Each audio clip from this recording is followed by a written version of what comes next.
दुई दिन मध्य स्कूल बंद निष्पत्ति। आसंता 2 दिन मध्य स्कूल बंद नहीं आसीपारे निष्पत्ति। प्रथम पर्यायर मे 6 तारिख पर्यंत स्कूल बंद नहीं मुख्यमंत्री को प्रस्ताव दि जाइछि।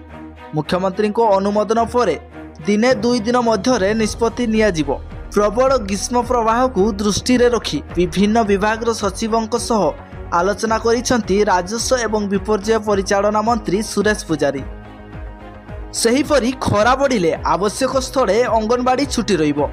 सेपटे आगामी 5 दिन पई हिट वेव और 3 दिन सिवियर हिट वेव अलर्ट जारी करिछि आंचलिक पाणीपाग विभाग। आसंता 24 घंटा पई 5टी जिला को सिवियर हिट वेव नहीं ऑरेंज अलर्ट जारी कला पाणीपाग विभाग। सही सबु जिला गुड़िक है बौद्ध, झारसुगुड़ा, बलांगीर, सुंदरगढ़, संबलपुर।